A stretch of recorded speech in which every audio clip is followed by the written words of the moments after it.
आपको स्क्रीन नजर आ रही है मेरी? यस सर, आ रही है। ओके।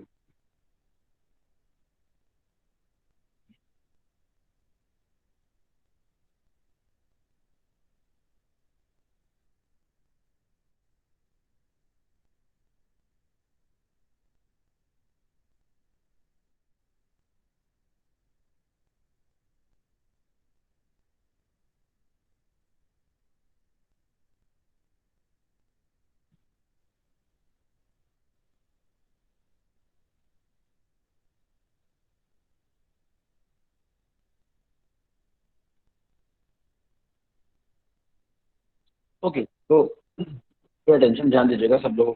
ठीक है, रिवाइज करते हुए चल रहे पुराने से। इन प्रीवियस क्लास आपको external morphology of the cockroach पढ़ा दिया गया था। ठीक है, about the fore wing tegmina, the hind wing. ठीक है, और abdomen, anal cerci, head, compound eye, pronotum, mesothorax, इस सारे का सारे आपका एनसीईआरटी का डायग्राम है। ठीक है, और ये आपको ऑलरेडी बता दिया गया था। ठीक है, एंड अच्छा, मेरी भी एक बात ध्यान रखिएगा, when I am presenting I cannot see कि मेरी जो एक्चुअली स्क्रीन है उसमें क्या चल रहा है, एंड वहाँ पर कोई कुछ कह रहा है या क्या कह रहा है, कोई मैसेज टाइप कर रहा है। तो आपकी रिस्पॉन्सिबिलिटी, आपको कुछ कहना है तो आप अपना माइक ऑन करके बोलिएगा। बिकॉज मेरे पास ना मुझे अभी फिलहाल मैसेज दिख रहे हैं, ना मुझे फिलहाल आप दिख रहे हैं। ठीक है, तो आपको कुछ रिस्पॉन्ड करना है तो प्लीज़ माइक ऑन करके कीजिएगा। ठीक है, क्योंकि दूसरी नॉर्मल क्लास में तो I can see in front कि कोई मैसेज कर रहा है, कोई कुछ कह रहा है। खैर, तो ये हमने एक्सटर्नल फीचर कॉकरोच हमने देख लिया था इन द प्रीवियस क्लासेस। ठीक है, और देखिए दिस इज द डायग्राम जो आपको मैं पढ़ा रहा था ना। ये इस तरीके से रहते हैं काइटनस प्लेट्स, मतलब प्लेट्स की फॉर्म में काइटनस एक्सोस्केलेटन होता है। So rather than a single as a bunch, ये सब प्लेट्स हैं, इनको आप फोर्सेप्स से खींच खींच के निकाल भी सकते हैं। ठीक है, सो दैट इज ओके। ये भी ऐसे उसी का डायग्राम है।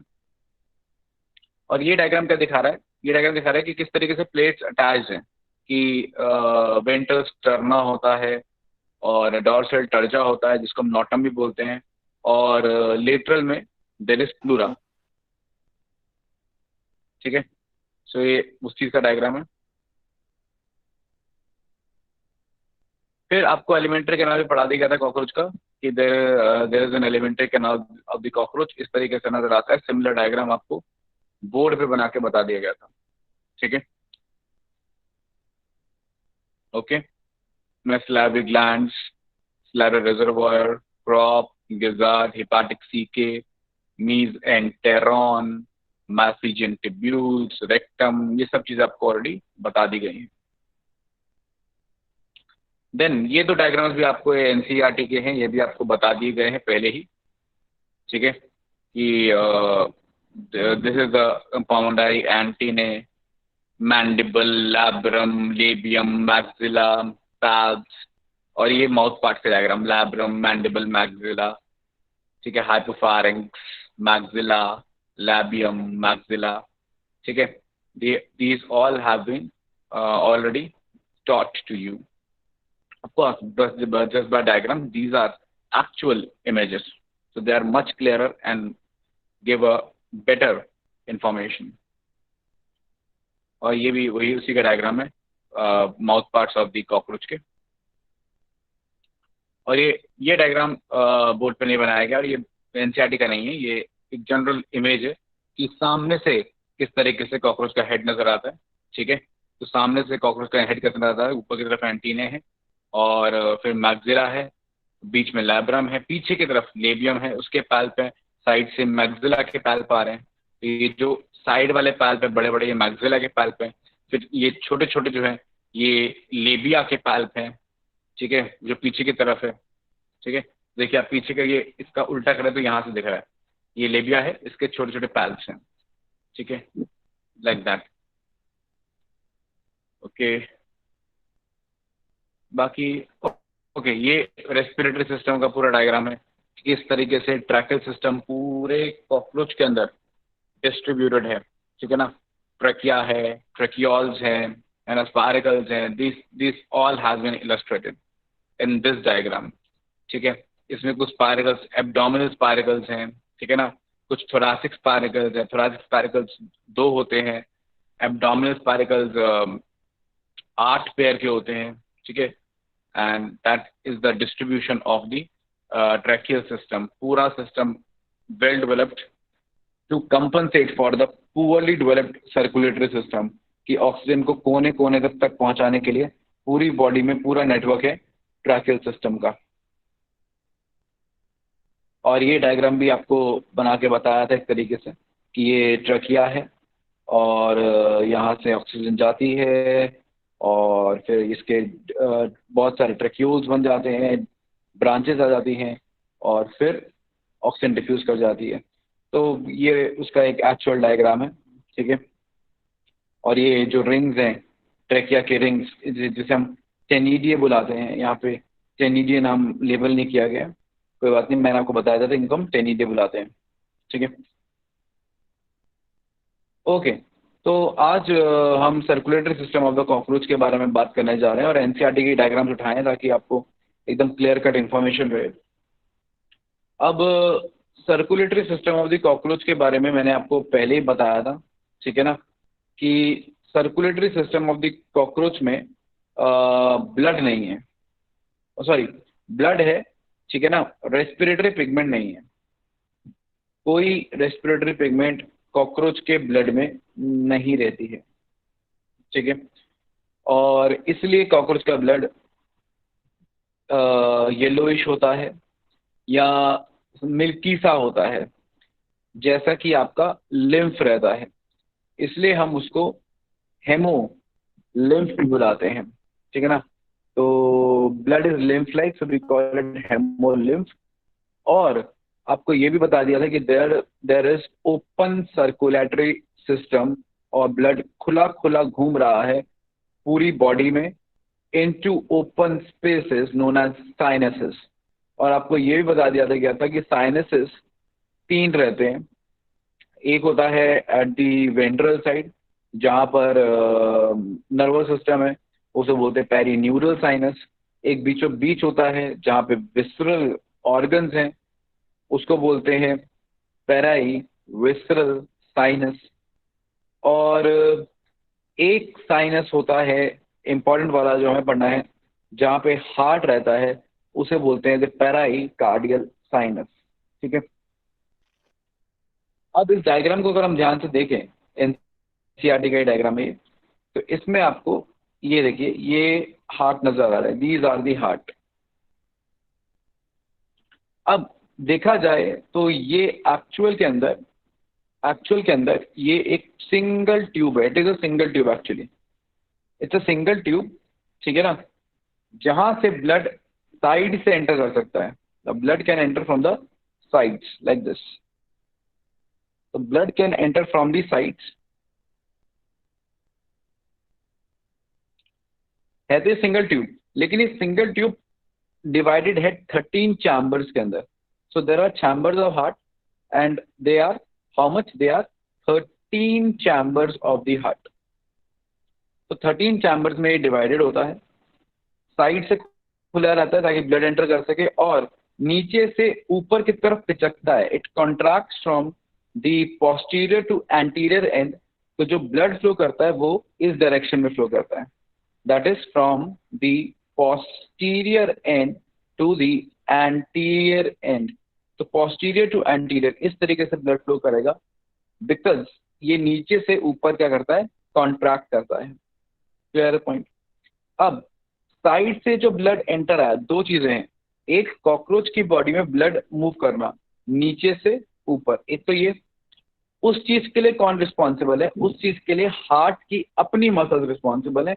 हार्ट खुद मस्कुलर है और अंदर की तरफ है, ठीक है ना, हार्ट के अपनी जो अंदर की तरफ मसल्स है वो रिस्पॉन्सिबल है हार्ट के अंदर ब्लड को अंदर मूव कराने के लिए पोस्टीरियर से एंटीरियर डायरेक्शन में। ठीक है, इसके अलावा एक और मसल्स है एलरी मसल्स। अब सवाल ये आता है कि एलरी मसल्स का काम क्या है। एलरी मसल्स एक इंपॉर्टेंट मसल्स है फैन शेप मसल्स है, ये याद रखिएगा, फैन शेप बोलते हैं इनको, फैन शेप, पंखे की शेप। कैसा पंखा? जैसा हाथ से करने वाला पंखा होता है चाइनीज पंखा, वैसे शेप की होती है, तो उसको बोलते हैं फैन शेप एलरी मसल्स। अब एलरी मसल्स का क्या काम है? ये वाला जो ग्रीन कलर से दिखाया ना मैंने आपको, ये ब्लड जो है साइड से हार्ट के अंदर एंटर करेगा फ्लो करने के लिए। देखिए, आपके हार्ट के अंदर क्या होता है, आपके अंदर, हार्ट के अंदर ब्लड पंप करने के लिए दो जगह से आता है, ठीक है ना। एक आता है बॉडी से, द डीऑक्सीजनेटेड, और एक आता है ऑक्सीजनेटेड। क्लियर है? आपकी बॉडी में दो जगह से ब्लड आता है ना। एक आता है लंग से oxygenated at the left side, एक आता है बॉडी से deoxygenated eight the right side. Cockroach में ऐसा नहीं है। कॉकरोच में ब्लड आता है बॉडी से ही आता है सारा का सारा, ठीक है, क्योंकि ओपन सर्कुलेटरी सिस्टम है, पूरे ब्लड ही घूम रहा है, तो बाहर से अंदर आता है पंप होने के लिए। और बाहर से अंदर आने के लिए बॉडी का कॉन्ट्रैक्ट रिलैक्स करना जरूरी है, प्रेशर जनरेट करना जरूरी है। उस प्रेशर को जनरेट करने के लिए, ब्लड को अंदर लाने के लिए एलरी मसल्स रिस्पॉन्सिबल हैं। तो एलरी मसल्स का काम हार्ट के अंदर ब्लड, मतलब हार्ट के अंदर ब्लड पंप करना नहीं है। हार्ट हार्ट खुद कॉन्ट्रैक्टाइल है, वो खुद ब्लड अपना पंप कर लेगा। बस हार्ट के अंदर एंट्री के लाने के लिए ब्लड की कौन रिस्पॉन्सिबल है? एलरी मसल्स, ठीक है। और अगर आपसे कोई स्पेसिफिकली पूछता है, हालांकि पूछेगा नहीं, but still if somebody asks you कि एलरी मसल्स का कॉन्ट्रैक्शन की वजह से ब्लड अंदर आता है या एलरी मसल्स के रिलैक्सेशन की वजह से ब्लड अंदर आता है, तो आप बोलेंगे एलरी मसल्स के रिलैक्सेशन की वजह से। ये छोटी सी बात है, माइंड में रख लीजिएगा कि एलरी मसल्स के रिलैक्सेशन की वजह से प्रेशर डिफरेंस क्रिएट होता है, और उसकी वजह से ब्लड जो है वो अंदर आता है, ठीक है। क्लियर? तो अब ओवरऑल बॉडी में क्या चल रहा है, वो आपको अगले डायग्राम से एकदम क्लियर हो जाएगा। ओके, तो देखिए ओवरऑल बॉडी में ये चल रहा है। ध्यान दीजिएगा, एक चैम्बर और दूसरा चैम्बर आपस में इंटरेक्ट कर रहे हैं through small openings, and those openings are known as ostia, ठीक है। क्लियर? ऑस्टिया के थ्रू वो आपस में क्या करते हैं? इंटरेक्ट करते हैं। अब आप देख रहे हैं, क्या देख रहे हैं? ये जो ब्लैक लाइंस दिखा रही है, मैं बताता हूँ, ये ब्लड साइडों से अंदर आ रहा है हार्ट के, ठीक है। ये एरोस, ब्लैक एरोस जो दिखा रहे हैं कि ब्लड हार्ट के अंदर आ रहा है। फिर हार्ट का ब्लड ये इस तरीके से फ्लो कर रहा है, ठीक है। उसके बाद ये ब्लड पूरी बॉडी में खुला खुला घूम रहा है, ठीक है। फिर अंदर आ रहा है, फिर घूम रहा है, पंप हो रहा है, फिर घूम रहा है, तो यही सर्कुलेशन चलता जा रहा है। So that is circulation in the body of cockroach. Side से ब्लड एंटर करता है और ऑस्टिया की वजह से नीचे चैम्बर से ऊपर चैम्बर में जाता है, ठीक है। और इस तरीके से वो ट्रांसपोर्ट होता है from the lower chamber to upper chamber, from posterior to the anterior side blood flow करता है, फिर पूरी बॉडी में ऐसे खुला खुला घूमता रहता है। And that is the why it is important. एक चीज थोड़ी सी इंपॉर्टेंट है, शायद बुक्स में नहीं दी हुई है, लेकिन आपको पता होना चाहिए कि इसके एंटीने बहुत लॉन्ग होते हैं, ये तो पता ही है आपको। एंटीने लॉन्ग होने की वजह से एंटीना में ब्लड पहुंचाने के लिए ज्यादा प्रेशर चाहिए।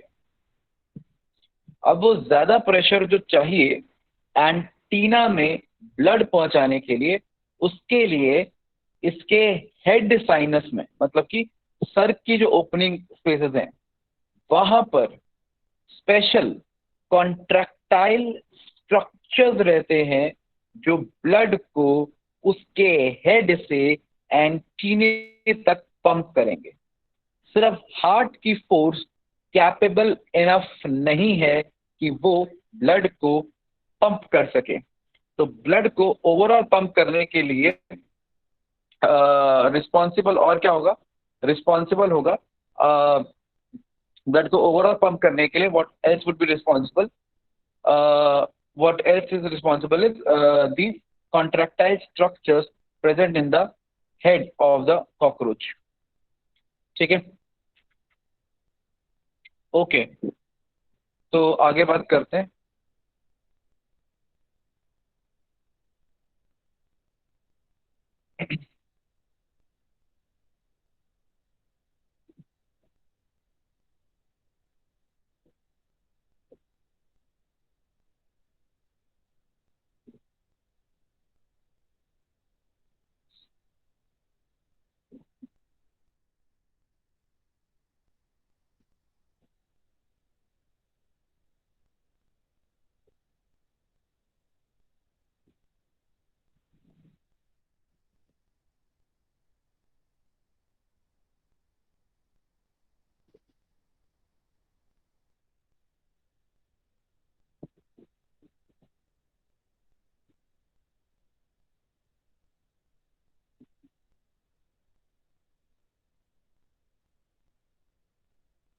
ओके, तो ये आपको क्लियर हो गया। अब देखिए ये पूरे डायग्राम में ये दिखा रखा है किस तरीके से ब्लड पूरी बॉडी में ओपन सर्कुलेटरी सिस्टम में क्लियरली क्या कर रहा है, फ्लो कर रहा है, and you can understand this. ठीक, I suppose this is clear. अच्छा, एक बड़ी इंपॉर्टेंट चीज मैं आपको बताना चाहूंगा, वो ये है कि जो कॉकरोच का हार्ट होता है, दैट इज दिस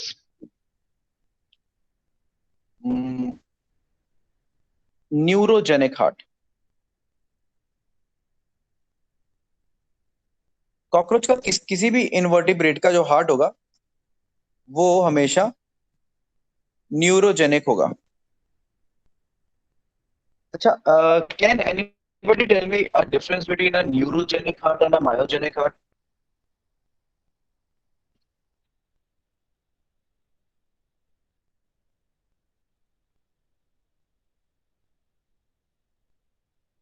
आप में से कोई मुझे डिफरेंस बता सकता है न्यूरोजेनिक और मायोजेनिक हार्ट में?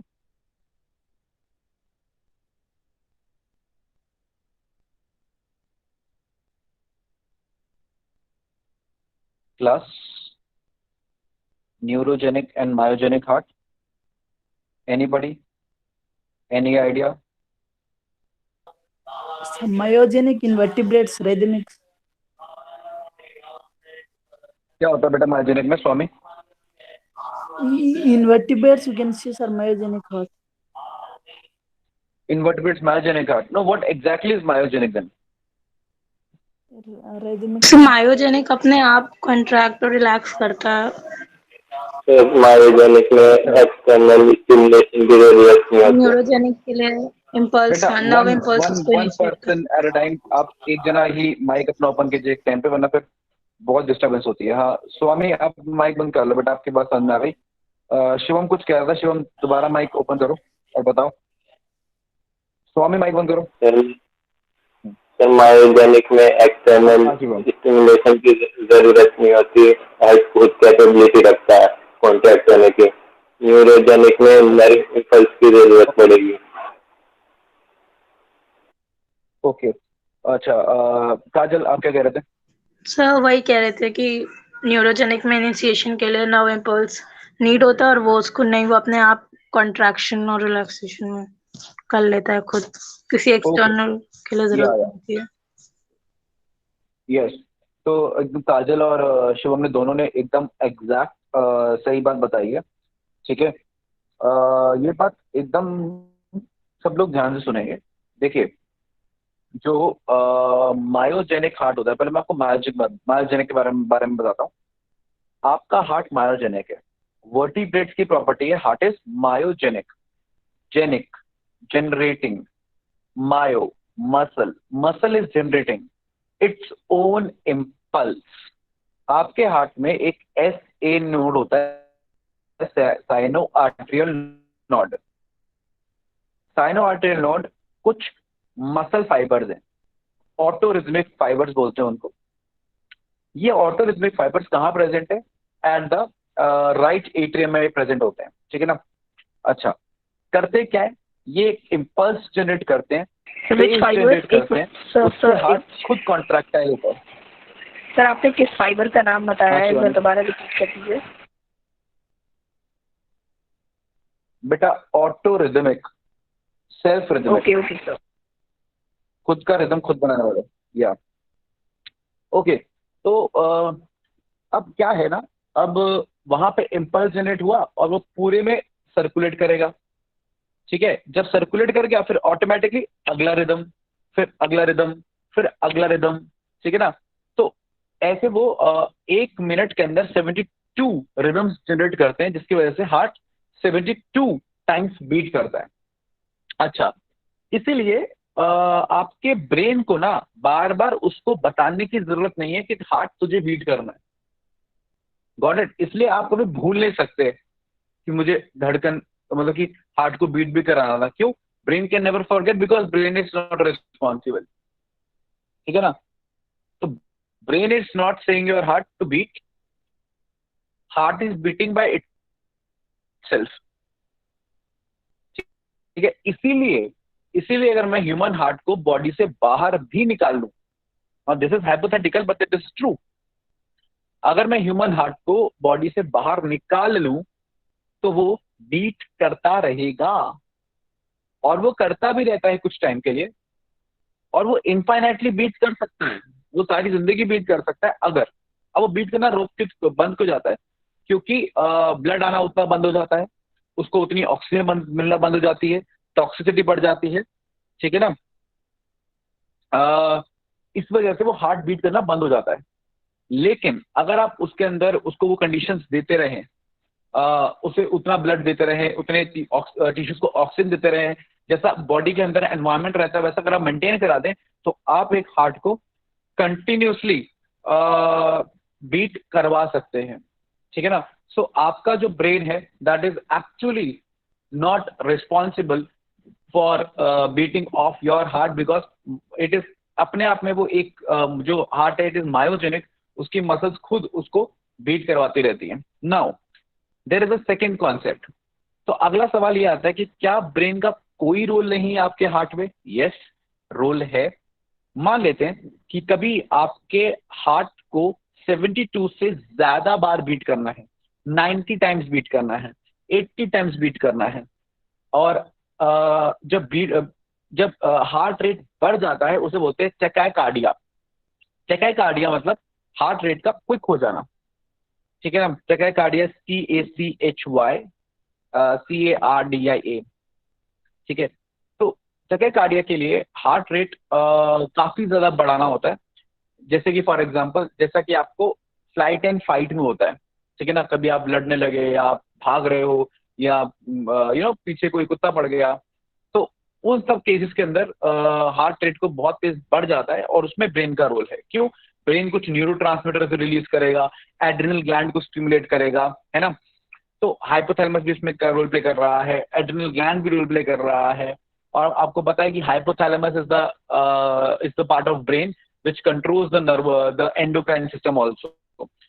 तो वहां पर आपका हार्ट रेट तेज करने में ब्रेन का काम है।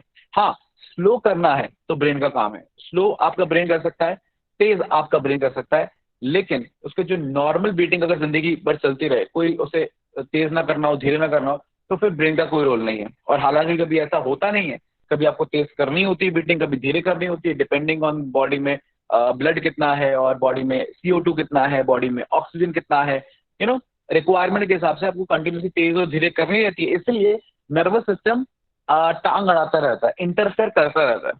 बट ये मतलब नहीं है कि नर्वस सिस्टम इज डायरेक्टली या controlling the normal pace of the heart. No, it is not doing that. अगर नर्वस सिस्टम का कनेक्शन हटा भी दोगे, still heart is going to beat. बस आपको क्या करना है, कंडीशंस वही प्रोवाइड करानी है जो होती हैं, ठीक है ना।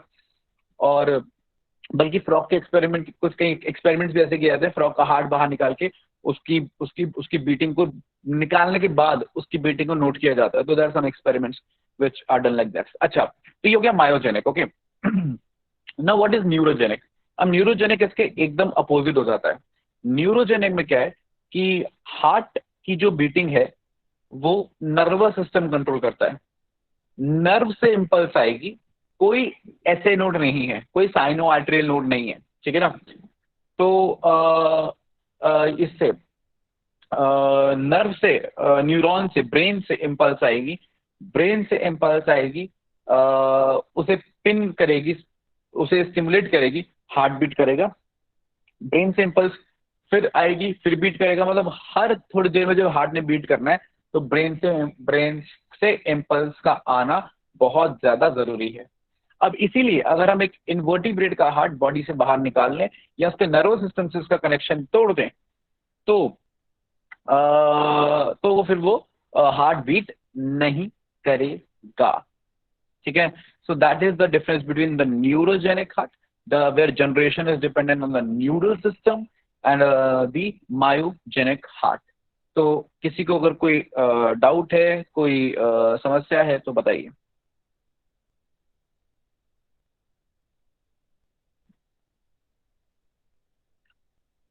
चलिए, अगर कोई समस्या नहीं है, डाउट नहीं है, तो विल मूव फर्दर।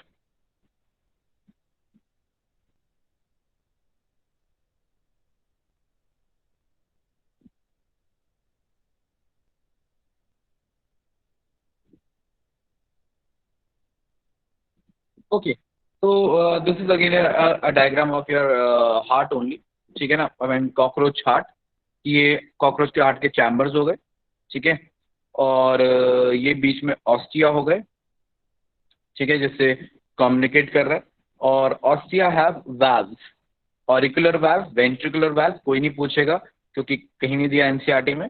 बस एक आइडिया रखेगा कि यस, हार्ट इज वाल्व्यूलर, मतलब वहां पे वाल्व हैं, एंड हार्ट इज कॉन्ट्रैक्टाइल, मतलब वो कॉन्ट्रैक्ट करता है। और कैसे करता है? नीचे से ऊपर। ये बात याद रखिएगा कि blood flow from the posterior part two the anterior part. अच्छा, एलरी मसल्स के बारे में बताना चाहूंगा। एलरी मसल्स जंक्शन पे होती हैं दो चैम्बर के, दो चैम्बर के जंक्शन में क्या रहेंगी? Alary muscles, and they occur in pair. So alary muscles occur in pair and they are at the junction of two chamber of the heart. तो कोई मुझे बता सकता है कि एलरी मसल्स कितनी होंगी, कितने पेयर होंगी? हार्ट 13 चैम्बर है तो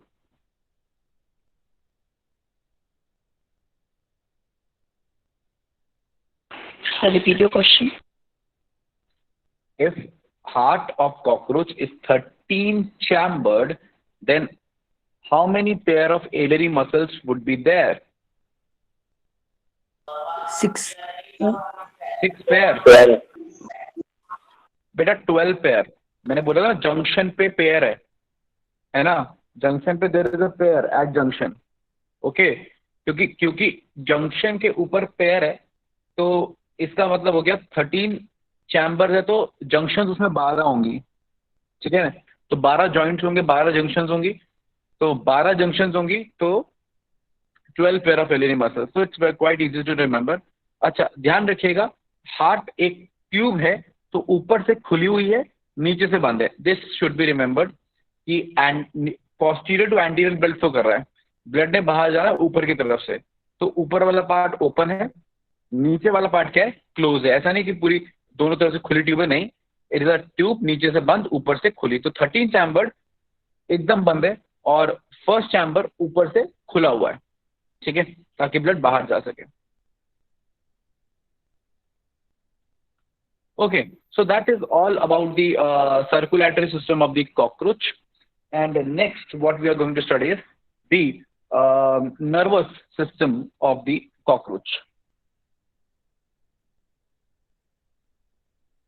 नाउ, ये जो आप डायग्राम देख रहे हैं, ये एक nervous system of the cockroach का डायग्राम है। मैं आपको again I will just let you understand it completely. Okay, तो अब आप ऊपर की तरफ देखेंगे, यहाँ पे पे अटेंशन। तो यहाँ पर दो गैंग्लिया दिखा रखे हैं, supra oesophageal ganglia and sub oesophageal ganglia. So there are two ganglia just like annelids. मैंने आपको एनलेट्स में ये पढ़ाया है, ठीक है, तो एनलेट्स में आपको ये पढ़ाया गया। तो there is a supra oesophageal ganglia, there is a sub oesophageal ganglia, और जो सब ईसोफेजियल गैंग्लिया है, this one acts like brain, ठीक है, this one acts like brain. तो जैसे एनालिड्स में था, आप यहां देखिए, मैं आपको थोड़ा सा बता देता हूं। जैसे एनालिड्स में था कि एक गैंग्लिया था सुप्रा ईसोफेजियल, एक गैंग्लिया था सब ईसोफेजियल, और मिला के दोनों ने पूरी की पूरी क्या बना दी थी? नर्व रिंग बना दी थी। आई ड्रॉ इट अगेन,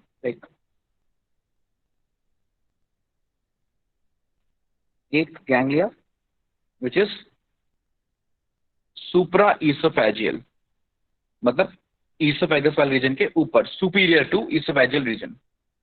एक सब यानी बिलो द ईसोफेजियल रीजन, इस तरीके से, and of course connected laterally. और ये पूरी की पूरी क्या बन जाती है? This is the nerve ring,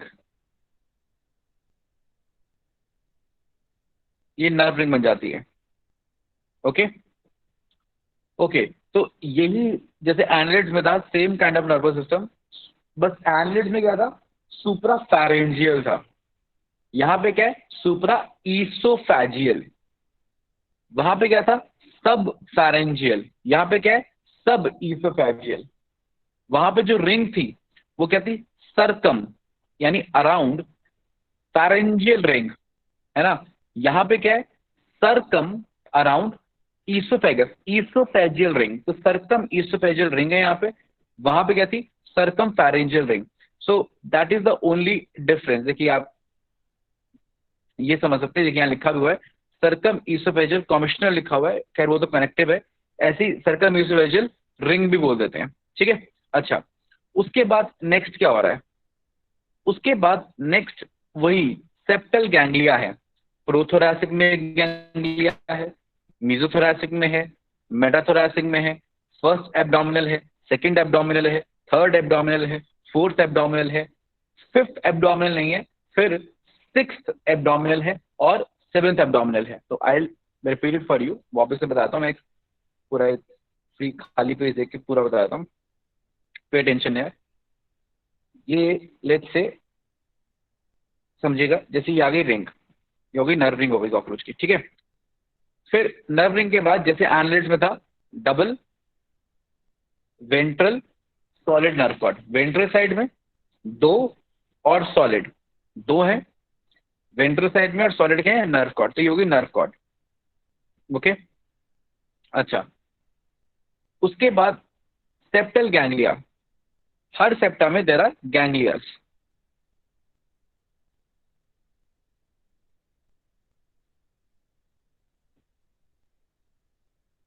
okay.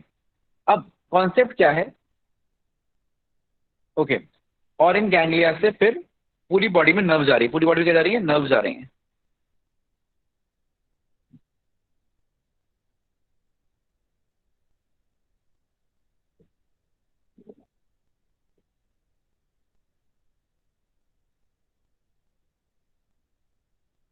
Okay, अब कॉन्सेप्ट क्या है कि शुरू के तीन गैंग्लिया, सेप्टल गैंग्लिया, शुरू के तीन सेप्टल गैंग्लिया थोरैसिक हैं, दैट थोरैसिक, कितने, 3 of them are thoracic, prothorax, the prothorax, mesothorax and metathorax, ठीक है। फिर एब्डोमेन के अंदर 6 हैं, A1, A2, A3, A4, then A5 is absent, A6 and A7। मैं बता देता हूं आपको, हालांकि it is not given in NCERT, लेकिन कोई बात नहीं। We have A1, A2, A3, A4, A5 absent, then A6 and A7, तो कितने हो गए, 6। तो 6 abdominal ganglia and 3 thoracic septal ganglia. तो सेप्टा में 3 थोरैसिक और 6 एब्डोमेन गैंग्लिया होते हैं, A1 to A7, जिसमें A5 इज एब्सेंट, ठीक है। और यहां से पूरे बॉडी में ना नर्व जा रही होती है, ठीक है ना। So it is a well developed nervous system, आप डायग्राम में देख भी सकते हैं कि it is a well developed nervous system, पूरी बॉडी में यहाँ से नर्व जा रही है, पूरी बॉडी में फैली हुई है, and it is a well developed nervous system, okay. तो फटाफट से मैं पॉइंट्स पे रिपीट कर रहा हूँ, क्या क्या याद करने वाले हैं, कि there is a nerve ring, ठीक है ना, around oesophagus, circum oesophageal nerve ring, double solid ventral nerve cord just like annelids, septal ganglias 9 with ratio of 3:6, 3 in thorax and 6 in abdomen, clear। तो 9 septal ganglia brain nerve की form में और double solid ventral nerve cord. हाँ जी, doubt है किसी को? Sir आपने अभी क्या समझाया? हाँ सर, आपने अभी 3:6 क्या बताया, मैं समझ नहीं पाई। बेटा थोरैसिक सेप्टल गैंग्लिया कितने हैं? 3। और एब्डोमिनल सेप्टल गैंग्लिया कितने हैं? 6। तो 3 थोरैसिक, 6 एब्डोमिनल सेप्टल गैंग्लिया, 3:6। हाँ, ओके। तो यही चीजें हैं बस जो रिमेंबर करने की हैं, और कोई बहुत खतरनाक नर्वस सिस्टम नहीं है। अच्छा, नर्वस सिस्टम के बाद इंपॉर्टेंट आ जाता है दी सेंसरी सिस्टम। अब मैंने ना आपको कॉकरोच के सारे सेंसरी स्ट्रक्चर्स के बारे में बता रखा है, अब आप में से कोई मुझे इसके सारे सेंसरी स्ट्रक्चर्स के बारे में बताएगा, फिर मैं आगे कंटिन्यू करूंगा।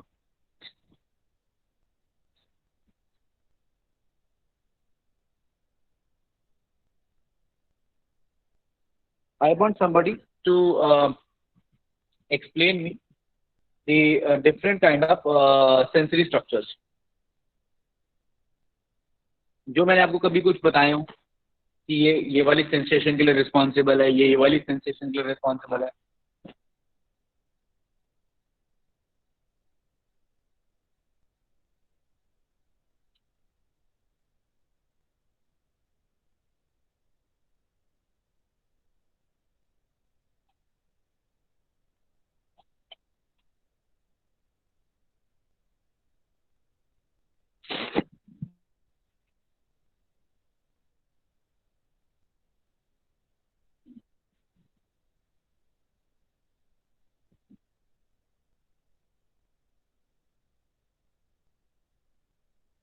हाँ जी, सैयद जीशान,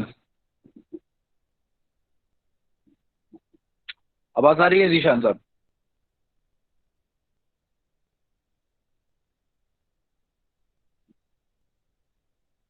आपका माइक नहीं काम कर रहा है। ओके। ब्यूटी कुमारी।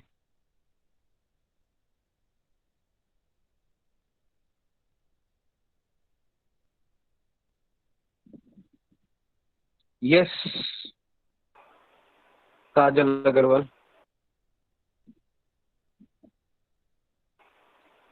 सर आपने माइक काम नहीं कर रहा है। एक मिनट बेटा। सान्या देवी, हुई सान्या देवी?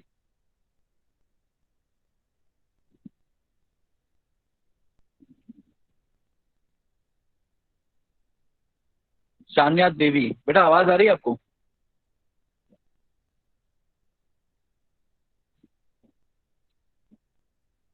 ओके। पलक त्रिपाठी।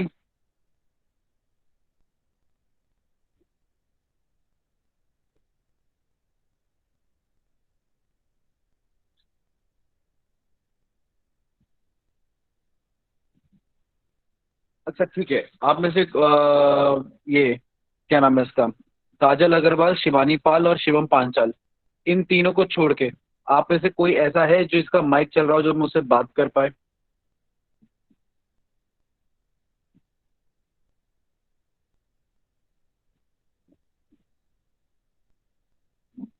स्वामी का माइक चल रहा था ना? Yes sir.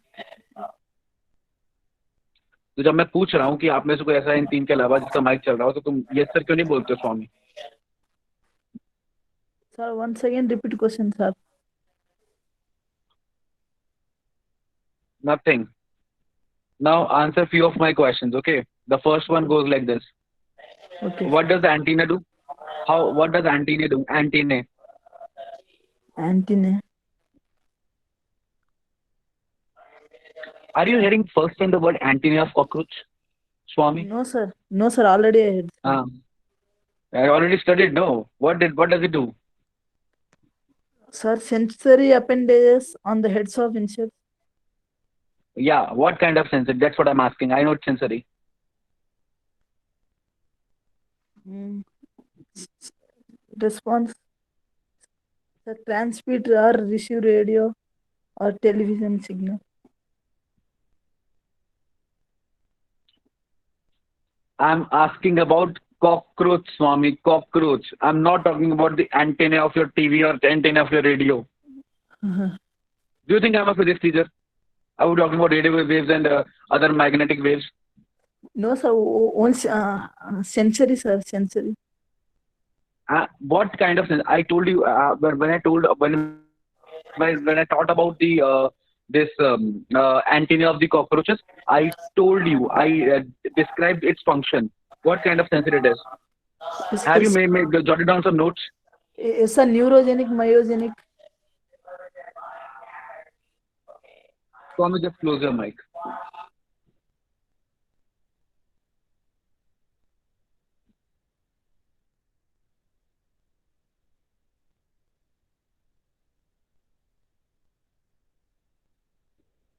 हाँ जी, anybody? शिवम पांचाल आप भी बताइए, ये तो मुझे रेडियो वेव माइक्रोवेव बताता रहेगा, पता नहीं। सर आपने इसका एंटी बेटा एंटीना क्या काम करता है? सर वो सेंसरी टू टच होता है। हाँ बट कैसा sensation? Type of sensation by antenna. सच्ची यार। कोई आंसर लिख रहा था, कौन लिख रहा था? पलक त्रिपाठी लिख रही थी। हाँ बोलो।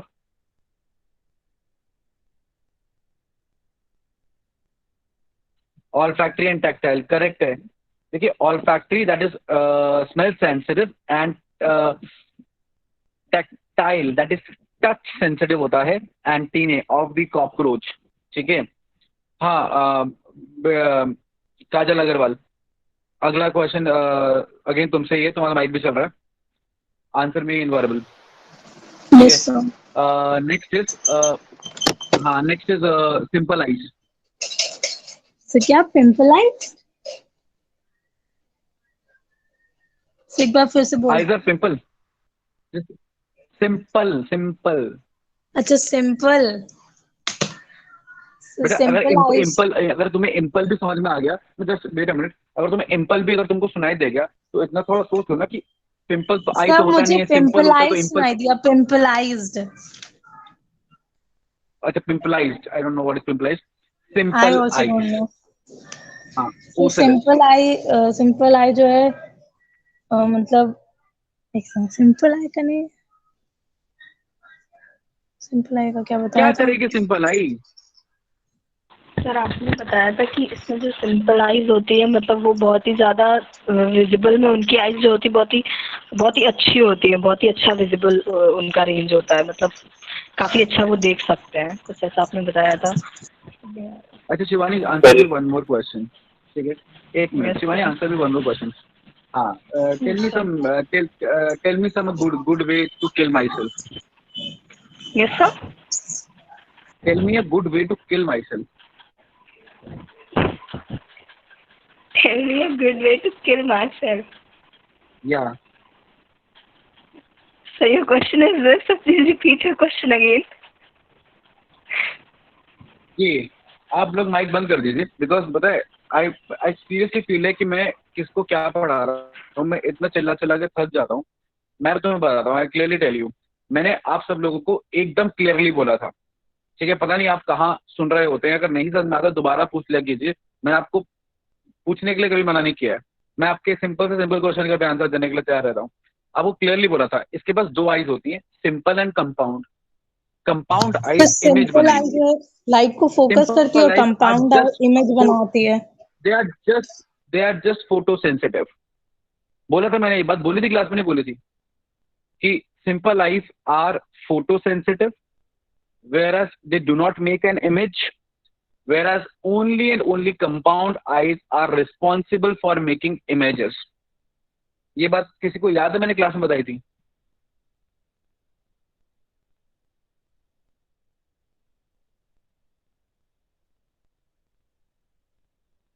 याद ही नहीं है, मुझे याद है अच्छे से। ठीक है ना, आई टोल्ड यू सिंपल आईज, अब नहीं पता है तो प्लीज प्लीज सुन लीजिए ध्यान से।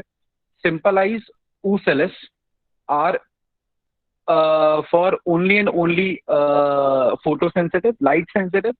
It senses how much amount of light is there. Okay, and it has something to stimulate the brain, something like a pineal gland or something, can say that. और जो इसकी कंपाउंड आई है that is one which is responsible for making image. ठीक है ना। अगला question Shivani पाल आपसे ही है।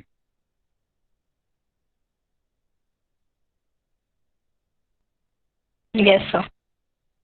यस, एनल सर्काई वो क्या काम करते हैं? What kind of sensory structures they are?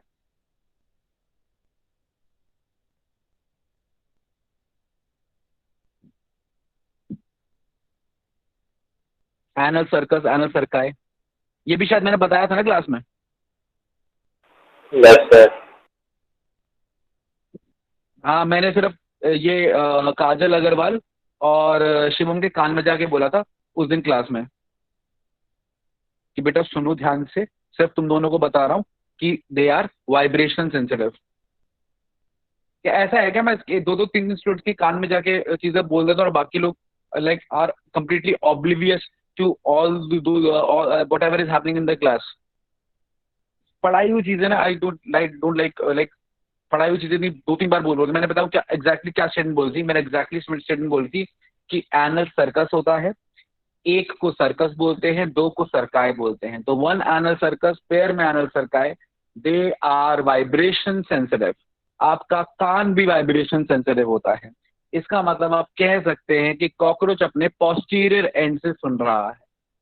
ठीक है, I also said this as a line कि कॉकरोच अपने पोस्टीरियर एंड से सुन रहा है, आप ऐसा कह सकते हैं because anal cercus is vibration sensitive. Last Shivam Panchal आप भी आंसर कीजिए क्योंकि मैंने आप ही के कान में आके आंसर दिए हैं सारे। तो एनल स्टाइल का क्या फंक्शन है?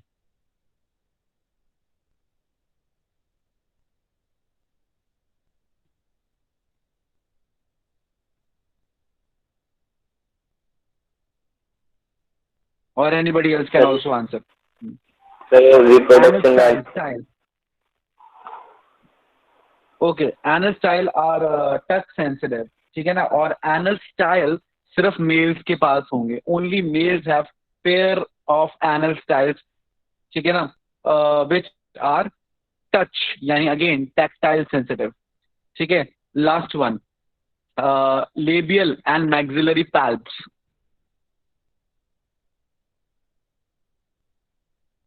Labial and maxillary palp.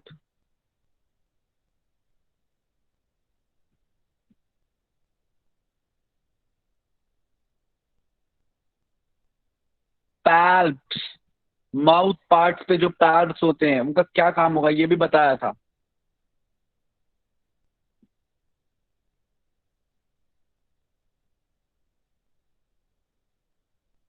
Sir वो टेस्ट सेंसिटिव होते हैं। Just that taste sensitive, मुंह में कोई सेंसिटिव स्ट्रक्चर तो टेस्ट सेंस करेगा। Yes. दस पे से फटाफट से आप सुन लीजिए सेंसरी पार्ट्स के अंदर क्या क्या आ रहा है। Simple eyes, simple eyes ocelli, photo sensitive, compound eyes image बनाने के लिए, अगेन लाइट से सेंसिटिव है, फोटो सेंसिटिव बोल सकते हैं बट इमेज फॉर्मिंग, ठीक है ना। Then antennae, tactile and olfactory. Anus cerci, vibrational sensitive, anal cerci. और anal cerci is sorry, anal cerci circus vibration sensitive, anal style the touch sensitive, ठीक है। So these are the basic sensory structures and palps, labial and maxillary palps both are taste sensitive. तो I suppose अब आपको कोई भी doubt नहीं होना चाहिए, किसी को डाउट है पूछ लीजिए। We are moving further towards structure of compound I.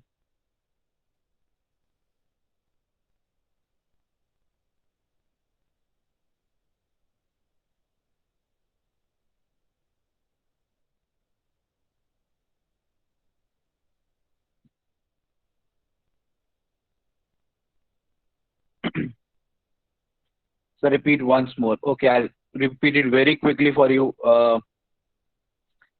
Kriti. I'll just read very quickly. ठीक है, एंटीने, ऑल्फैक्टरी एंड टैक्टाइल, ठीक है, मतलब smell and taste, smell and touch sensitive. फिर एंटीने से थोड़ा मुंह से थोड़ा मुंह के अंदर मतलब हेड से थोड़े नीचे आते हैं मुंह में, तो पैल्प्स है, labial and maxillary, that taste sensitive, ठीक है ना। थोड़ा ऊपर जाएंगे तो आईज हैं, फोटो सेंसिटिव, ओसेलस और कंपाउंड आई दोनों फोटो सेंसिटिव है, लेकिन इमेज सिर्फ कंपाउंड आई बनाएगी, ठीक है। देन थोड़ा नीचे आएंगे, एनल सर्काई, जो मेल फीमेल दोनों के पास होते हैं, दे आर वाइब्रेशनल सेंसिटिव, ठीक है। एंड उसके बाद एनल स्टाइल हैं जो सिर्फ मेल के पास होंगे, दे आर टच सेंसिटिव। और ये सारी बातें मैं already morphology of the cockroach पढ़ाते हुए बता चुका हूँ, तो there was nothing new I told you right now, but all put together only, ठीक है। जिसने नोट्स बनाए होंगे उसके पास सारी इंफॉर्मेशन होगी, जैसे कि काजल अग्रवाल ने सारे ऑलमोस्ट सारे आंसर्स दिए थे। ओके, आगे बढ़ते हैं। So that was all about the sensory structures. अब ये डायग्राम क्या दिखा रहा है, ये डायग्राम ना कंपाउंड आई का डायग्राम है। अच्छा, कंपाउंड आई में ना स्टूडेंट्स हमेशा कंफ्यूज होते हैं कि चल क्या रहा है, तो मैं आपको बताता हूँ। ये आप देख रहे हो, ये कंपाउंड आई के लंबे लंबे स्ट्रक्चर देख रहे हो बेटा, इसको हम बोलते हैं ommatidium. I just name it for you, it is known as ommatidium, ommatidia या ommatidium. This is known as ommatidium. What? This entire structure, this structure, ठीक है। These are known as ommatidium and they are like 2000 almost 2000 in single compound eye। अब ये 2000 होते हैं एक आई के अंदर, ठीक है ना। अब देखिए, अब इनके टॉप में ना, टॉप में लेंस रहता है। आप डायग्राम में देख पा रहे होंगे, आई सपोज कि इनके टॉप में यू हैव अ लेंस, ठीक है, देयर इज अ लेंस, फिर पिगमेंट्स हैं, ठीक है ना, और फिर विजुअल सेल्स हैं। अब मैं आपको बताता हूँ क्या क्या कॉन्सेप्ट है। लेंस जैसे आपका लेंस होता है वैसा हो गया, बस इनका हेक्सागोनल होता है, ठीक है ना। हेक्सागोनल बाई कन्वेक्स लेंस होता है, ठीक है। अच्छा, लेंस हो गया, लेंस के बाद पिगमेंट हो गई, जैसे आपकी पिगमेंट है ना रेटिनल वगैरह, वैसी पिगमेंट्स हो गई। इनके पास आयरिस पिगमेंट होती है, खैर वो एक्स्ट्रा लाइट एब्जॉर्ब करने के लिए, क्योंकि जैसे आपके ना आई के अंदर कोरॉइड होता है ना, ठीक है ना, जिसकी हाइपर सेंसिटिव पिगमेंट को आप आयरिस बोलते हैं, ठीक है। वैसा ही पिगमेंट एक्स्ट्रा लाइट को एब्जॉर्ब करने के लिए इनके पास होता है, ठीक। फिर विजुअल सेल्स है, जैसे कि आपके रॉड्स और कोन्स होते हैं, सेंसरी सेल्स, वो विजुअल सेल्स होते हैं, ठीक है ना। ओके, अब कॉन्सेप्ट ये है कि इसका एक एक लेंस एक एक इमेज बनाता है, ठीक है ना। तो जो इमेज बनती है ना, वो बनती है ऐसी कंपाउंड इमेज, मतलब objects divided into many many many many many parts. हाँ, बहुत सारे टुकड़ों में बनेगी, लेकिन कॉकरोच को एज ए यूनिट ही नजर आएगी। डोंट ऐसा मत सोचना कि कॉकरोच को कोई पर्सन ऐसा नजर आता है, नहीं, उसको पूरा प्रॉपर पर्सन ही नजर आता है, बस उसकी जो इमेज है वो टुकड़ों में बनती है, ठीक है ना। आई जस्ट एक्सप्लेन यू, समझना है इस बात को थोड़ा सा, इट्स क्वाइट इजी। देखो, पहले मैं आपकी आई के बारे में बताता हूँ, मैंने शायद पहले बताया था, कोई बात नहीं, I will repeat it. First human I. Human आई में क्या है, मान लीजिए दो आईज हैं ह्यूमन की, ठीक है ना। ओके, तो इन दो आईज से जब इमेज बनेगी, एक minute, I just erase it all, draw it again. एक मैं रेड रेड से बना रहा हूँ, ठीक है, और एक आई बना रहा हूँ मैं ब्लू से। ओके, ये हो गई रेड से बनाई, और ये दूसरी आई आपकी ब्लू से बनाई, दो लेंस है। ओके, अब जब आप इमेज बनाओगे तो व्हाट विल हैपन, एक इमेज ये वाली आई बनाएगी और एक इमेज ये वाली आई बनाएगी, ओके, और दोनों की इमेज ओवरलैप करेगी। देखिए, पे अटेंशन, ये वाला हिस्सा सिर्फ राइट आई का, ये वाला हिस्सा सिर्फ लेफ्ट आई का, ठीक है। और बीच में कुछ ऐसा हिस्सा रहेगा जो कॉमन रहेगा ब्लू वाले के लिए एंड ऑफ कोर्स रेड वाले के लिए, ओवरलैपिंग हिस्सा। क्लियर? आ रही बात समझ में? तो जब भी, अच्छा, जो पार्ट ओवरलैपिंग होगा वही पार्ट होगा इन फोकस एंड शार्प, यही शार्प होगा एंड फोकस में यही होगा, ठीक है। और ये शार्प और फोकस में हिस्सा होता है जो ओवरलैप के बन करके बनता है, उसको हम बोलते हैं सुपरपोज्ड।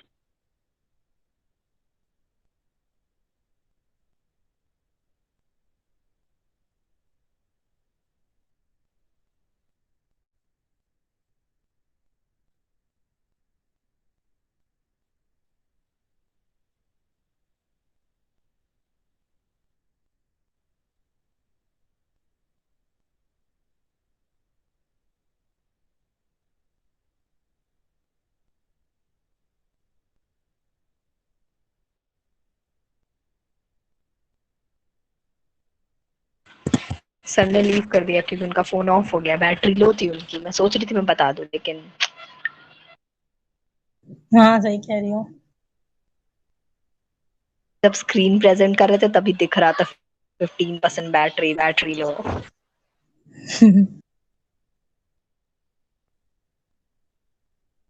ये बाय द वे सर ने कब बताया था जो सेंसिटिव वाला था? क्योंकि जिस दिन सर बता रहे थे कॉकरोच का स्ट्रक्चर, हम उस दिन इंस्टा चला रहे थे पीछे बैग में। बहुत अच्छा काम कर रही थी।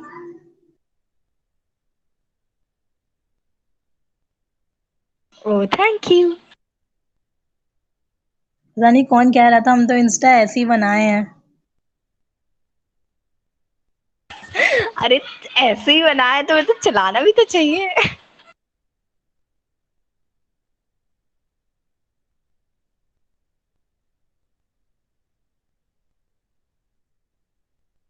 अब आज तो सर का फोन ही नहीं खुलेगा। देख रहे हो कितना टाइम लगा रहा है। Sir has joined already.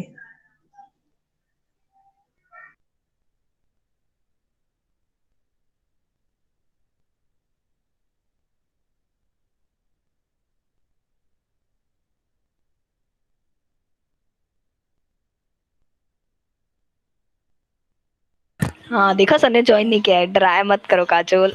डर गई थी मैं।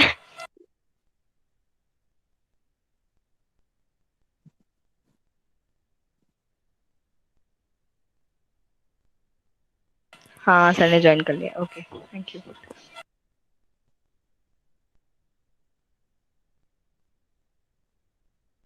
अभी सर ने शार्प पॉइंट का नाम नहीं बताया था, सिर्फ कहा था कि पॉइंट जो होता है वो शार्प और फोकस्ड होता है।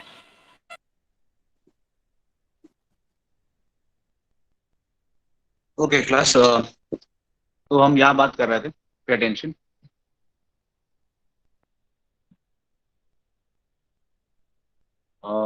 या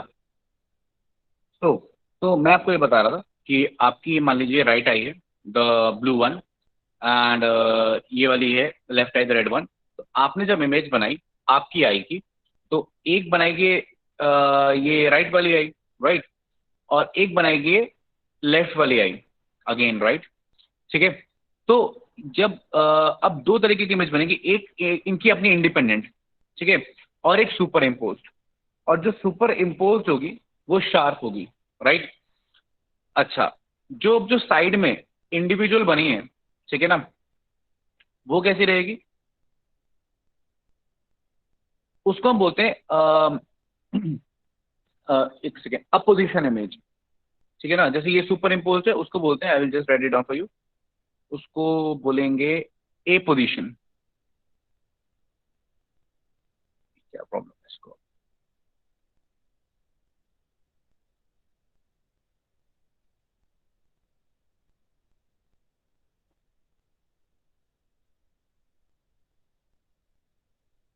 जस्ट अ सेकेंड ना,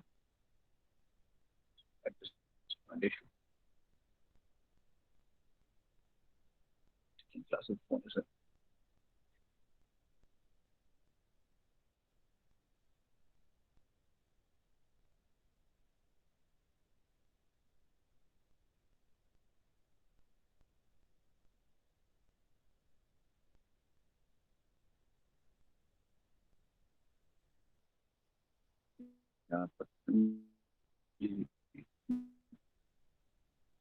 ओके, सो क्या बता रहा था मैं? आई वाज टेलिंग कि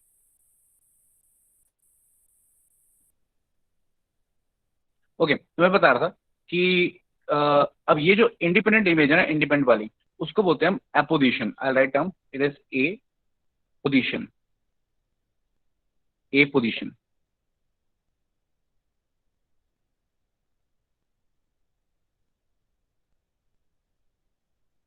मैं यहाँ लिख देता हूँ, ए पोजीशन।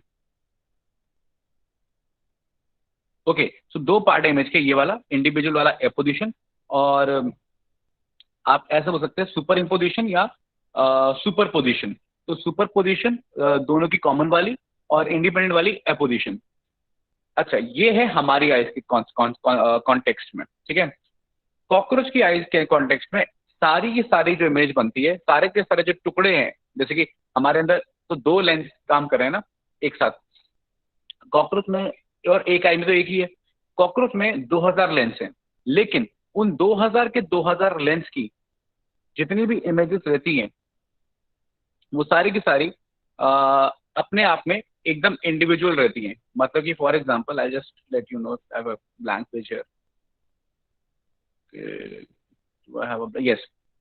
कॉकरोच की अगर मैं इमेज की बात करूं तो कॉकरोच की मान लीजिए कंपाउंड आई है एंड इसके अंदर we have so many lenses, जितने ओमेटिडिया उतने लेंसेस 2000। तो सारी की सारी इमेज इंडिपेंडेंट रहेगी, कोई भी आपस में ओवरलैप नहीं करेगी, सबकी इमेजेस कॉमन होंगी, सॉरी सबकी इमेजेस इंडिपेंडेंट होंगी। इसलिए कॉकरोच की जो भी इमेज बनती है उसको हम बोलते हैं कि जो इमेज फॉर्मिंग होती है that is apposition image, ठीक है ना। Image is apposition, okay, there is no super position.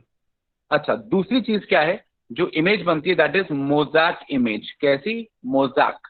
Mosaic मतलब टुकड़ों में बन रही है, पार्ट्स में बन रही है ना। तो mosaic image and apposition image, ये प्रॉपर्टी है इमेज की जो कॉकरोच की कंपाउंड आई बनाएगी, ठीक है। अच्छा, अब जैसा कि आपको मैंने पहले भी बताया था कि रेजोल्यूशन में काफी लो होगी कॉकरोच क्या है। देखिए आपका रेजोल्यूशन कब बढ़ता है, शार्पनेस इमेज की कब बढ़ती है, जब ओवरलैपिंग होती है, ठीक है ना। अब हमारी इमेज की जब ओवरलैपिंग होती है फोकस और शार्पनेस बढ़ती है, लेकिन जब इमेज एपोजिशन होती है ना तो उतनी शार्पनेस नहीं होती। तो ह्यूमन आई के कंपैरिजन में कॉकरोच की आई की इमेज उतनी शार्प नहीं होगी, क्लियर। लेकिन मैंने आपको यह भी बताया था कि कॉकरोच के जो कोन सेल्स हैं या जो सेंसरी सेल्स हैं वो कम लाइट से भी इमेज बना देते हैं, दे आर हाईली सेंसिटिव। इसलिए सेंसिटिविटी के मामले में कॉकरोच की आईज आर फार बेटर, ठीक है, देन द ह्यूमन आई। और शार्पनेस ऑफ द इमेज के मामले में थोड़ी कम शार्प होती हैं। और मैं आपको ये भी बताया था, ठीक है, हो सकता है कि मतलब कि आपने ना ध्यान दिया हो, लेकिन मैं आपको ये भी बताया था कि जो कॉकरोच की इमेज होती है जो वो बनाता है, ठीक है, क्योंकि उसे कम लाइट की जरूरत है, कम, वो हाईली सेंसिटिव है, उसे कम लाइट की जरूरत है, कम फोटॉन्स की जरूरत है स्टिमुलेट होने के लिए, तो वो कम अंधेरे में भी इमेज बना पाता है। इसलिए वो रात में इजिली एक्टिव भी रह सकता है। इट इज नॉक्टर्नल, ठीक है, इन नेचर ऑल्सो कॉकरोच। तो ये सारी बातें आई सपोज आपको मैंने बता दी हैं, और इमेज के बारे में, आई के बारे में इतना ही है। तो याद रखिएगा शॉर्ट में 2000 ommatidia in the compound eye, in single compound eye, each omatidium forming individual image, no overlapping of the image, hence apposition image, टुकड़ों में बनेगी image, so mosaic image. Eye is highly sensitive, यानी dim light में भी image बनाएगी, and resolution is low, image sharp उतनी ज्यादा नहीं होगी, क्लियर। नेक्स्ट, किसी को डाउट है पूछ लीजिए, else will be moving towards the reproductive system of cockroach. Sir एक बार दोबारा सारे पॉइंट्स रिपीट कर दीजिए, आपने शॉर्ट में जो सारे पॉइंट्स रिपीट किए हैं। क्यों? Why should I do that? Sir actually एक पॉइंट छूट गया, आपने जो अभी बीच में बोले ना सारे, तो फिर मैं लिख रही थी तो एक पॉइंट छूटा ना, तो वो वाला पॉइंट बताओ ना जो छूटा है, जो बाकी लिख लिए वो बता दो, उसके अलावा जो एक होगा वो आई रिपीट। हाँ ओके सर, तो मैं बताती हूँ सर। जो कॉकरोच इमेज फॉर्म करते हैं वो ए पोजीशन इमेज होती है, और वो मोज़ेक इमेज होती है। Cone cells of cockroach are highly sensitive, it can get activated in some light, मतलब dim light also. The image of cockroach is not sharp, it is nocturnal in nature. और आपने कोई एक point बोला था,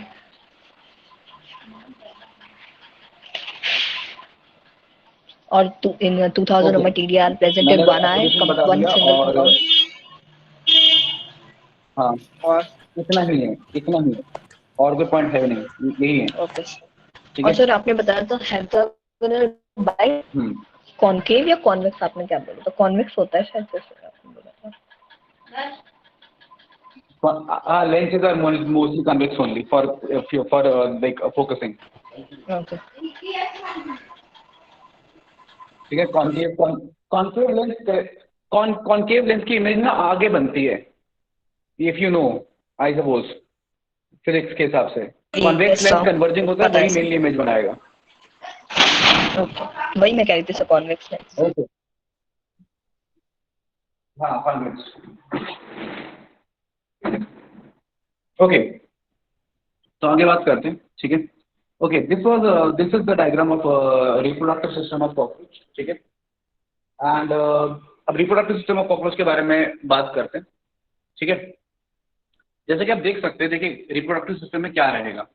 किसी की भी एनिमल के मेल रिप्रोडक्टिव सिस्टम की अगर हम बात करेंगे तो there is going to be important structures like testis.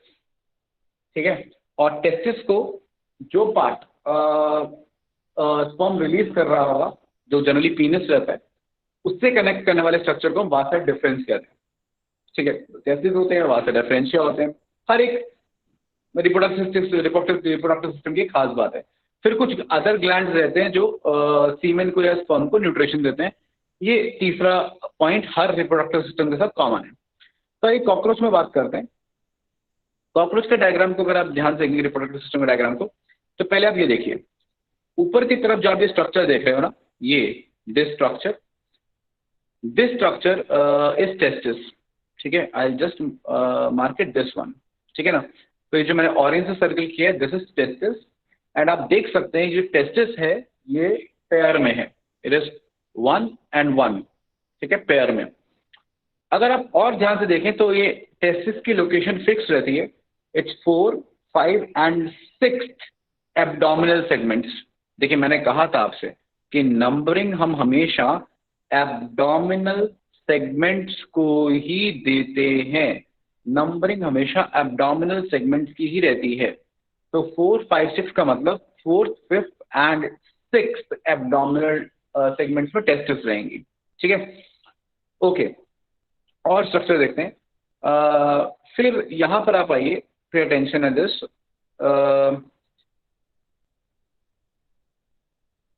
Just understand this.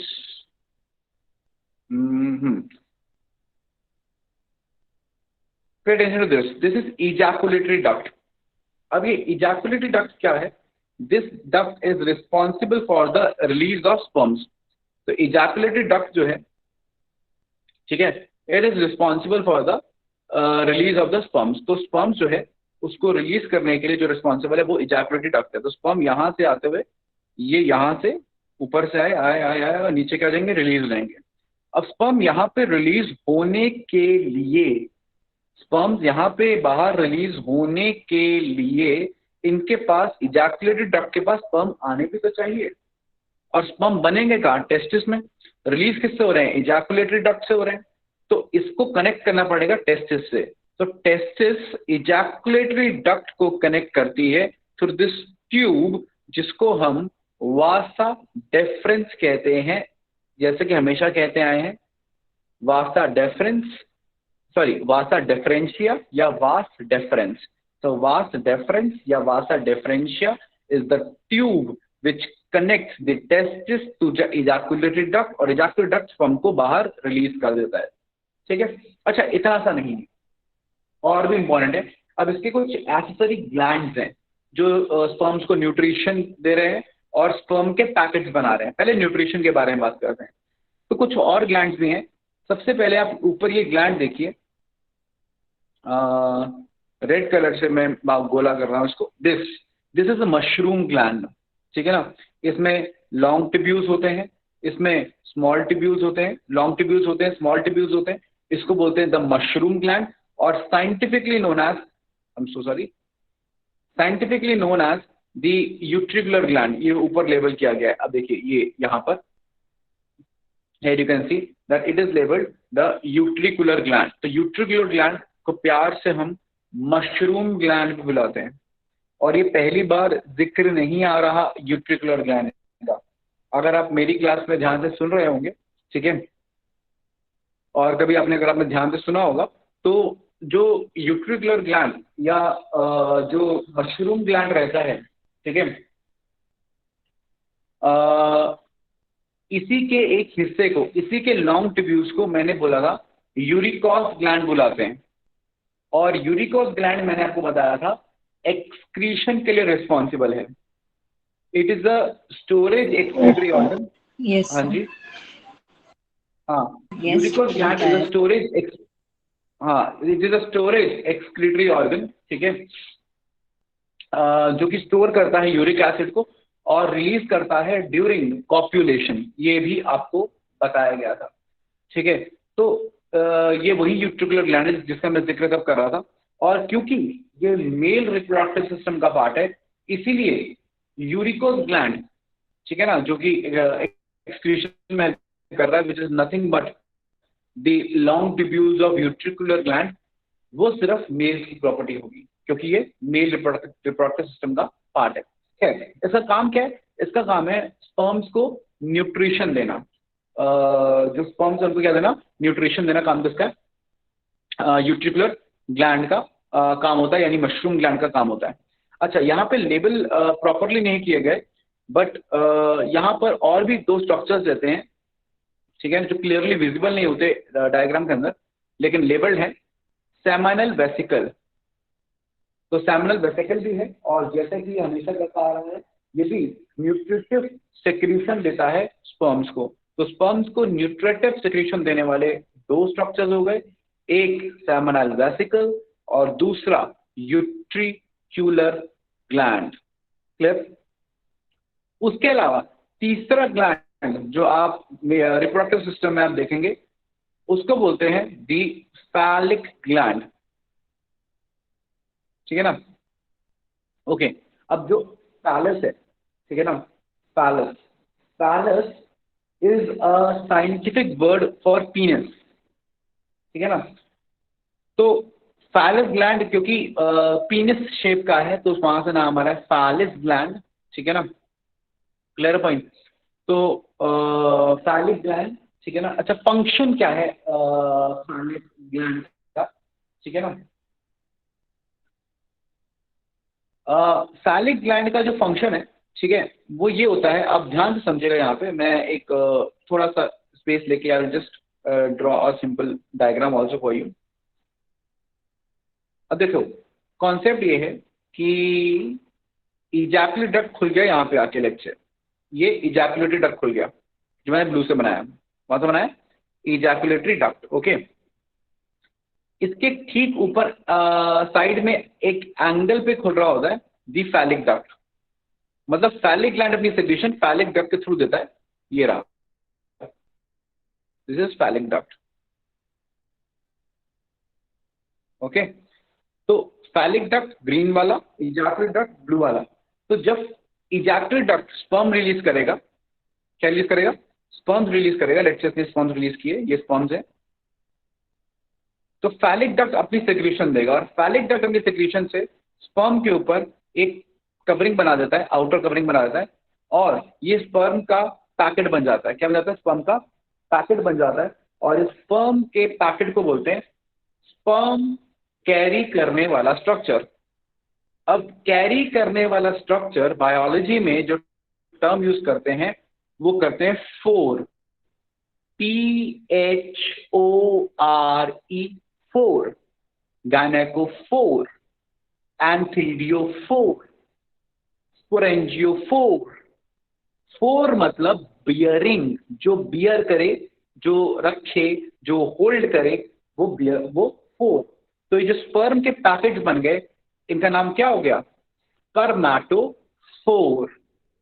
तो फैलिक डक्ट सेक्रीशन रिलीज करके स्पर्म के पैकेट्स बना देता है, जिसको बोलते हैं स्पर्मेटोफोर। इसका मतलब जब मेल कॉकरोच फीमेल के साथ कॉपुलेशन करता है, तो स्पर्म नहीं बल्कि स्पर्म के पैकेट्स रिलीज होते हैं, and these packets are known as spermatophore. Clear? Now finally copulation में मदद करने के लिए कॉकरोच के पास कुछ काइटिनस स्ट्रक्चर्स भी हैं जिन्हें हम फेलोमोर्स बुलाते हैं, जैसे कि there is a ventral phallomere, there is a right phallomere, and actually phallomere बोलते हैं। अगेन फैलस मतलब पीनस, एंड मियर मतलब स्मॉल स्ट्रक्चर, ठीक है ना. Mere is a small structure. So small penis-like structure, which is chitinous, are known as phallomeres. So there's a right phallomere, there is a ventral phallomere, there is a left phallomere, और left फेलोमियर के और भी दो हिस्से हैं, the सूडोपेनिस and the टिटिलेटर.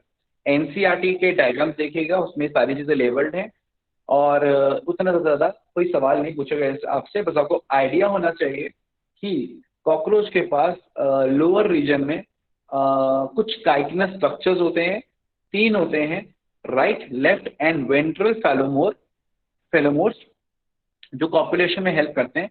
कैसे, वो clear नहीं है. अच्छा, लेफ्ट फेलोमोर के 2 और हिस्से होते हैं, एक स्यूडोपेनिस, ठीक है, अगेंस्ट फॉल्स पेनिस, क्योंकि स्पर्म ट्रांसफर नहीं कर रहा, पेनिस जैसा दिख रहा है, तो फॉल्स पेनिस, एंड टिटिलेटर ठीक है. एंड ऑफ कोर्स भूलने की जरूरत नहीं है, ये मेल है, इस बात का पता चलेगा इसके एनल स्टाइल से. और कंफ्यूज मत होइएगा, एनसीईआरटी, जैसे कि आप इस डायग्राम में देख सकते हो, एनसीईआरटी इसको एनल स्टाइल के बजाय कॉर्डल स्टाइल लेबल करती है. तो एक ही बात है वो, एनल स्टाइल कॉर्डल स्टाइल एक ही बात. अब देखिए ये एनसीईआरटी का डायग्राम है, इसमें क्या क्या लेबल्ड है, टेस्टिस लेबल्ड है, फैलिक ग्लैंड लेबल्ड है, मशरूम ग्लैंड के long tubules small tubules labelled है, सेमिनल वेसिकल लेबल्ड है, वासा डेफिनेंस लेबल्ड है, इजैकुलेटरी डक्ट लेबल्ड है. और ये एक मिनट, इजैकुलेटरी डक्ट यहाँ पर गलत लेबल्ड है, ठीक है, तो ये गड़बड़ मत कीजिएगा, इजैकुलेटरी डक्ट यहाँ पे गलत लेबल्ड है. ये डायग्राम नेट से उठाया हुआ है, तो मे भी शायद वहाँ पे प्रॉपरली आया ना हो, ठीक है ना. जो इजैकुलेटरी डक्ट है बेटा, जो इजैकुलेटरी डक्ट से लेबल्ड है, वो एक्चुअल में कौन सा डक्ट है जो यहाँ गलत लेबल्ड है?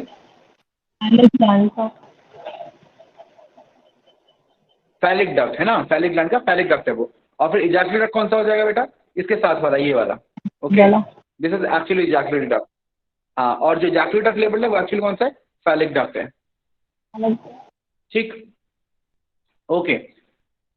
बाकी फैलोमोर्स लेबल्ड है यहाँ पे एनसीईआरटी में, वेंट्रल फैलोमोर, राइट फैलोमोर, लेफ्ट फैलोमोर, इवन फैलोमोर्स के पार्ट्स भी, लेफ्ट फैलोमोर के पार्ट भी, टिटिलेटर एंड सूडोपेनिस. तो बस इतना सा याद रखिएगा कि टिटिलेटर एंड सूडोपेनिस लेफ्ट फैलोमोर के ही पार्ट्स होते हैं, ठीक है, कुछ अलग से वो नहीं है, ठीक है. तो I suppose mail reproductive system आपको क्लियर है, कोई डाउट है तो पूछ लीजिए.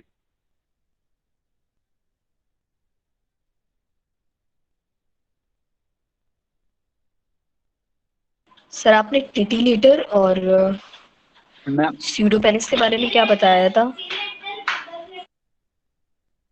मैंने बेटा ये बोला कि वो लेफ्ट फैलोमोर के हिस्से हैं. की आवाज ब्रेक हो रही थी, एक बार दोबारा बता दीजिए.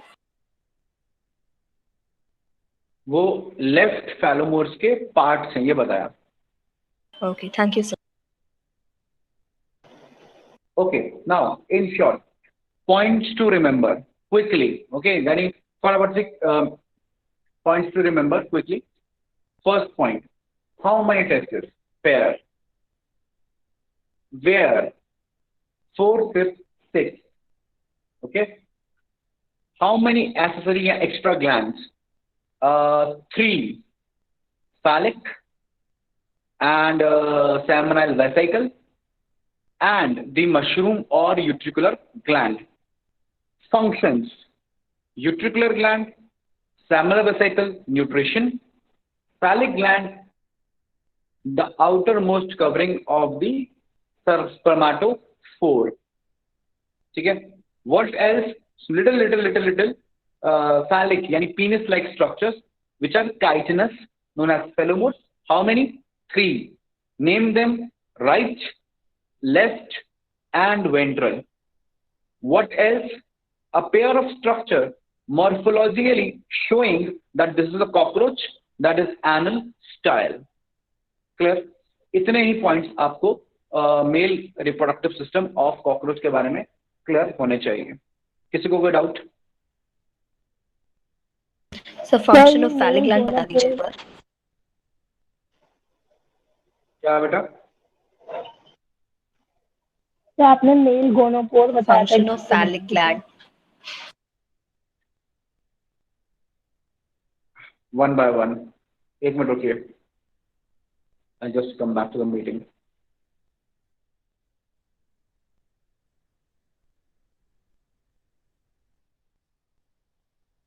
हाँ जी, अब बताइए कौन क्या क्या है, वन बाय वन। तो आपने मेल दोनों कोड बताया फैलिक था। ग्लैंड का फंक्शन।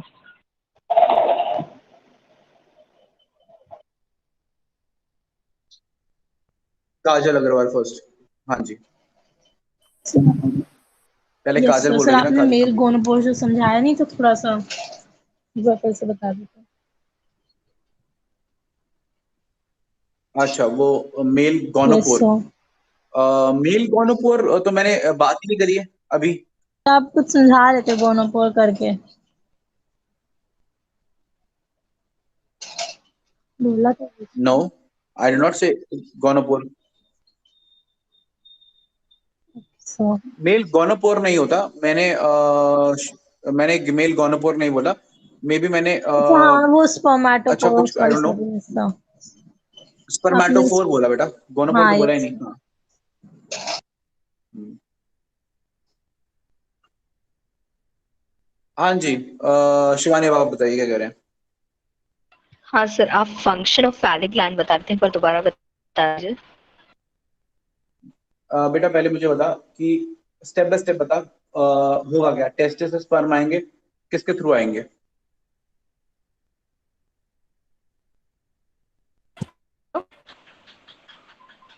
टेस्टिस से स्पर्म बनेंगे, फिर क्या होगा, नेक्स्ट क्या होगा। एजिकुलेटरी डक्ट रिस्पॉन्सिबल होता है रिलीज ऑफ द स्पर्म के लिए, और वो हाँ लेकिन, जो वास्ट हाँ डिफरेंशिया होती है वो टेस्टिस और एजिकुलेटरी डक्ट को कनेक्ट करती है। और जो मशरूम ठीक है, ग्लैंड होती फिर। है उसका मतलब sorry utricular gland, it is function इनका होता है hmm provide nutrition to sperms, और seminal vesicle hmm it gives nutritional hmm secretion to sperms. और फैलिक ग्लैंड का सर पीनस हम्म शेप्ड होती है, और फंक्शन सर नहीं पता, फंक्शन हम्म। आपसे पूछ रहे थे। और आपने बताया था कि स्ट्रक्चर, तो जो स्ट्रक्चर स्पर्म, वो पैकेट्स में हाँ स्पर्म्स को स्पर्म, कैरी करता है वो तो स्मैटोफोर होता है। हाँ तो वो पैकेट यस कौन सर। बनाता है, कवरिंग कौन बनाता है, वो कवरिंग कौन बनाता है। Cephalic duct is responsible for making And that तुम्हारा क्वेश्चन covering. क्या था। Then function of phallic gland. And तुम्हारा क्वेश्चन Okay, बस हो गया sir. ना फिर। I got my answer. Thank you, sir. Okay, चलिए। ओके, वन एक क्वेश्चन मेरा भी है तुमसे शिवानी। Yes, sir. इंस्टाग्राम पे कितने फॉलोअर्स हो गए। बहुत सही पूछा। है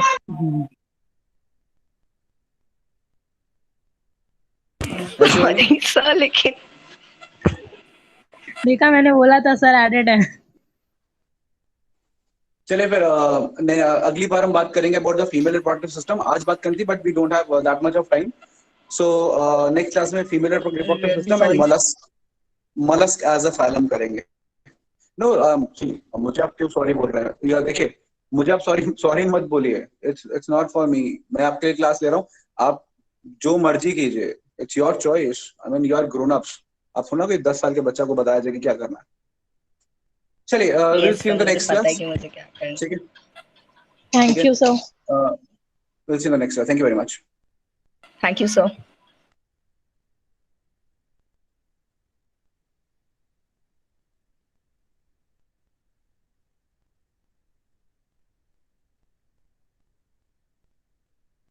Bye, everyone.